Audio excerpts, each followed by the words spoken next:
Warning, there will be spoilers for The Bad Batch Season 2, Episodes 7 and 8, titled The Clone Conspiracy and Truth and Consequences, respectively. If you haven't seen them, proceed with caution. You have been warned. The latest series, The Bad Batch, released the 7th and 8th episodes at the same time on Wednesday, and there's so much to discuss in these two episodes. I have to admit, these are two of my favorite episodes of The Bad Batch so far. Not that the others were bad, but this arc is the arc I was hoping they would return to. The side adventures are fun, but they leave us with a lot of questions.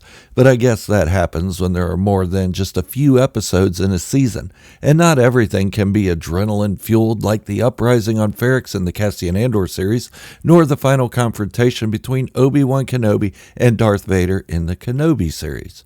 There has to be a slowdown period, where we give this story time to breathe and expand. But the latest two episodes of The Bad Batch are moving the story forward.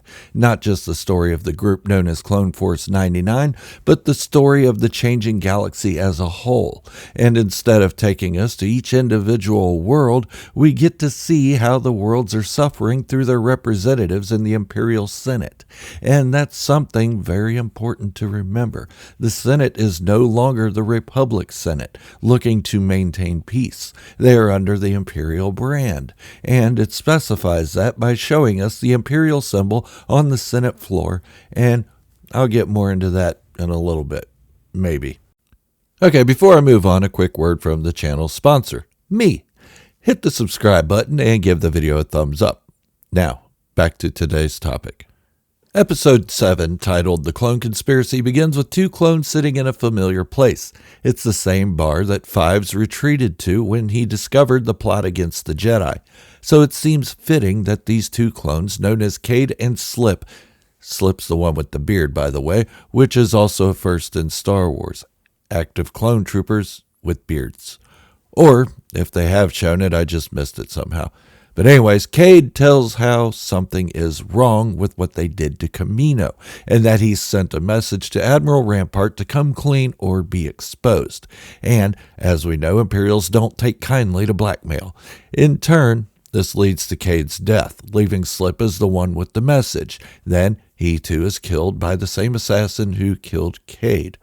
Alright. In the meantime, Senator Tucci is investigating the matter on her own after Slip revealed what he knew about the destruction of Kamino, and this is where the Bad Batch come in. Senator Tucci needs them to retrieve data stored on Admiral Rampart's Venator in order to provide proof to the Senate that Rampart lied, that the security of the galaxy was compromised by Rampart to further his agenda of conscripting soldiers rather than using the clones that have been used in the past. Another aspect of Senator Tucci is that she is fighting for rights for the clones, who will one day reach retirement age, probably sooner rather than later. But this is thwarted when she provides the evidence that Rampart destroyed Kamino, and it wasn't annihilated by a storm, as he said.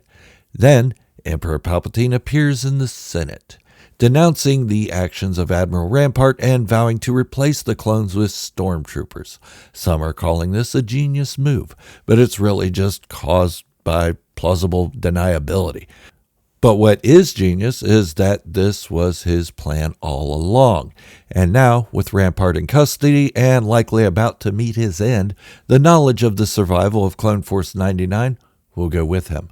Meaning, as long as the Bad Batch can stay out of sight, they will be free to live the rest of their days in peace. And that can go one of two ways. The first way, and the most likely, is that they won't lay low. They will continue to do side missions for Sid and develop Omega along the way. And as we have seen already in the first episode, some of those Sid missions will likely take them into contact with the Empire. But Hunter seems annoyed with these petty missions, and I'll talk more about Omega just in a bit. The second scenario is that the Bad Batch actually does retire, with Echo leaving the team to join Rex in fighting the Empire. I think this scenario is a slight possibility, as Echo was one trying to push the Bad Batch into doing more to fight the Empire. Now he's gone, they won't have Echo to push them. But we should have seen this coming all along.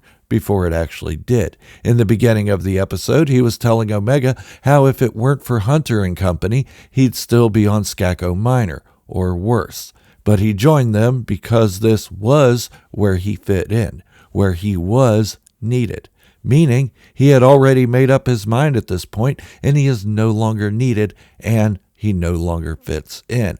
He used the past tense for both statements. Whichever scenario plays out for the team, I would imagine they won't want to hide for long, but they will have the option. With Crosshair already showing that he isn't ready to turn them into the Empire, Admiral Rampart was the only one who knew they survived the attack on Kamino. No one is looking for them. Crosshair may be looking for them, but not to hunt them down. Rather, he may want to join them after his encounter with Commander Cody. And with Echo gone, Crosshair's spot is once again open. Now on to Omega. All right. I know I've said this in the past, and I think she's force sensitive. Does her meditation arc confirm this? Not exactly, but let's look at it just for fun, okay? Omega tells Echo that Gunji taught her to meditate. Why would he do that unless he sensed something in her? This type of meditation wasn't meant for non-force sensitives. It's a way to focus and get insight into the will of the Force. We have never seen a non-force sensitive meditate in the Star Wars universe before. But why now? That's just my take on it, though. But ask yourself, why show Omega meditate at all if she weren't force sensitive? They pointed it out to us for a reason. One thing I'm really curious about, though, is why we have only seen Crosshair in one episode out of the 8 that have been released. I know we will again see him at some point, but he's arguably the most interesting character of Clone Force 99. But there was a twist to the show that most of us didn't even realize. In the days of the Republic, it was Padme who went head-on against policies. She wasn't afraid to fight for what she believed in, and she did it without care of repercussions. Once Padme Amidala died, we all thought Bail Organa would continue her efforts, or Mon Mothma. But we see he really didn't, and Mon Mothma didn't either. She stayed in the shadows. Not in the way Padme did, at least. Sure, he helped lead the rebellion, but he wasn't a strong opposing voice in the Senate. Even in the Clone Wars, he operated in the shadows, giving information to those unafraid to fight. And he's continuing this in the Bad Batch. Instead, it is Senator Tucci who has taken Padme's fight and ran with it, Bail Organa still being the one in the background lurking in the shadows. One thing I really like about these two episodes is that they're showing Emperor Palpatine becoming more and more reclusive. This is something the novels have stated. He doesn't go into public much or at all later in the timeline, and he allows Masa Amida, whatever the hell his name is, to handle his business in the Senate. I still have mixed feelings about this show. It isn't bad by any means, but I'm still very curious about where it's going. When I criticized the 6th episode, Tribe, I was met with those saying it was good seeing what the Empire was doing to the rest of the galaxy. And this is true, it was good. But didn't we already know what they were doing? Didn't we know they were stealing natural resources, enslaving different races, and oppressing other worlds? But I will agree, it was nice to see Kashyyyk again and Gunji in that episode.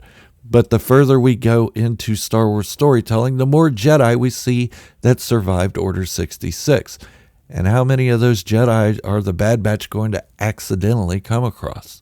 The galaxy is huge. The chances of the Bad Batch helping so many scattered Jedi are stacked against them astronomically.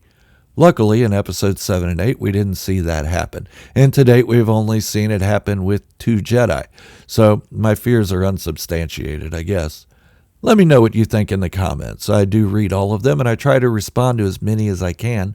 And now another word from our sponsor, me. Hit the subscribe button and give the video a thumbs up. But that's all I have for today. Until the next video, this is Gerald, a Star Wars fanatic, signing off, wishing you all great health, happiness, and peace. Thank you all for watching, and remember, this is the way, and positivity in the Star Wars fandom is the only way.